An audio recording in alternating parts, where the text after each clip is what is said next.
because your presence means so much as we continue to preserve the legacy of a very dynamic, powerful, influential, and inspiring man.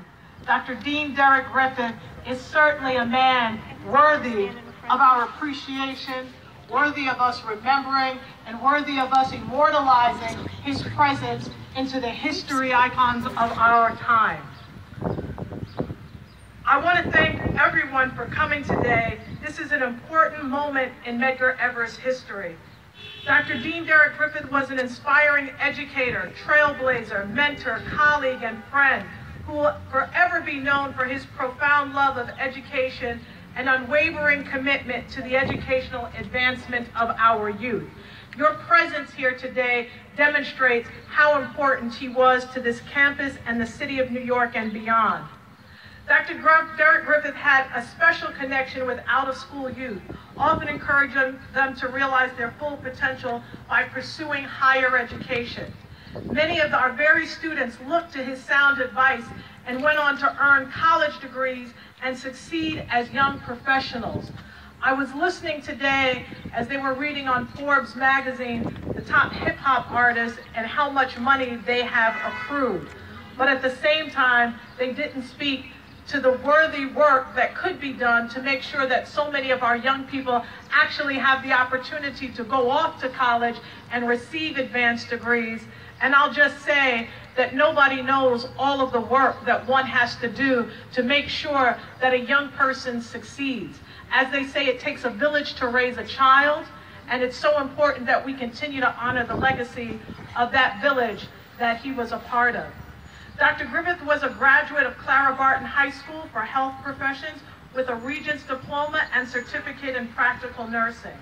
While working as a licensed practical nurse, he earned a Bachelor of Arts History from the University of North Carolina in Charlotte and was the first African-American student body president to serve 2 terms and become a member of the Phi Beta Sigma Fraternity Incorporated.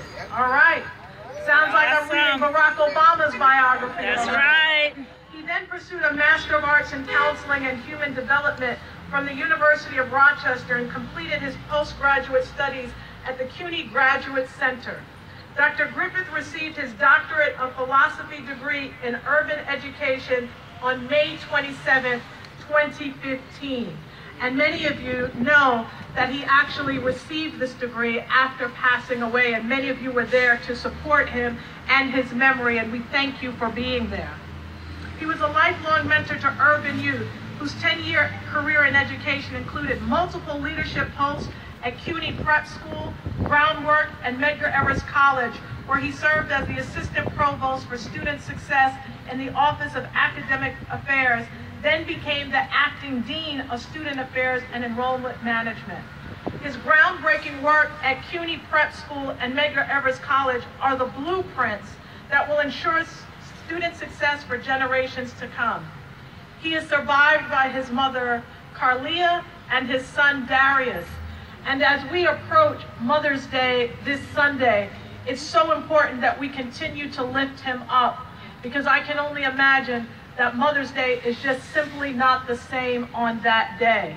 I know that he loved his family, loved his mother, loved his son so greatly, and it's an honor for them to be here today, but we should continue and must continue to hold him up in spirit.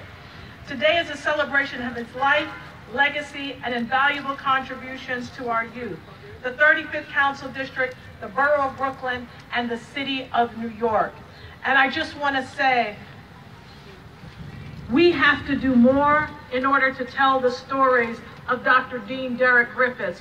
When we think about African American men, and we think about how they are portrayed in news media, television, magazines, cinema, we don't get an opportunity to see and celebrate dynamic, empowering, and inspiring men, such as Dr. Derrick Griffith, who has made such a profound impact on the lives of thousands of young people who are now better because he was.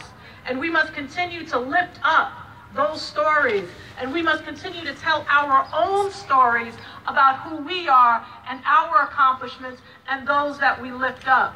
As long as we continue to allow others to tell our story and our legacy and to determine who is important in our history and our culture, we'll never be able to have the life and the legacy that so many of our young people deserve. They need those stories to know what is possible. They cannot be what they do not see, and it's important for us to tell his story and so many others, because there are so many dynamic African-American men all across this country who do the work quietly and silently and never look for applause.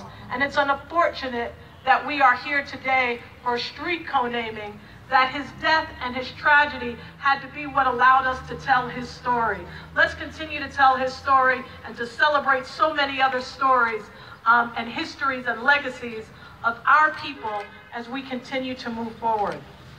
At this time, I would like to recognize Dr. Rudy Crew, the president of Medgar Evers College, who is continuing to do incredible, groundbreaking work to make sure that Medgar Evers continues to be and rises to the top to be the state-of-the-art school with all of the amenities, educational opportunities, and advancement that every student here at Medgar Evers College deserves. I'm so proud of his work with the Pipeline Initiative, and this was also work that Dr. Derrick E.Griffith shared in, the ability to allow our young people all the way from pre-K up until they enter college so that they are prepared to be able to do all of the academic work that's offered here at Medgar Evers College, and they have done a phenomenal job at advancing our young people from a very early age.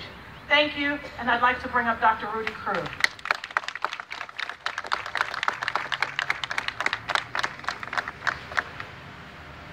Thank you very much, Councilmember Cumbo.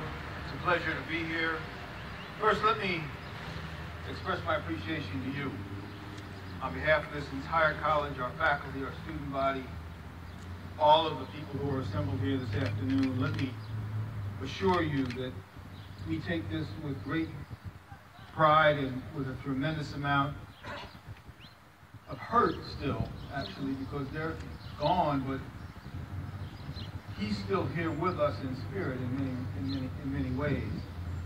But I thank you very much for all that you have done on behalf of the college and continue to do on behalf of this college. This is a bittersweet moment. All of us knew Dr. Griffith. All of us saw him bounce around this campus, student in hand. Gotta go something. President, I don't have time for you right now. Smiling with that beautiful smile that always invited you into his life. I cannot say enough about the spirit of a person who embodies everything we go to church with. That's right. Who understood the power of this institution, and he carried that in his gait. He was not afraid to ask hard questions. In fact, the very first person I met during the interview, when I was coming through that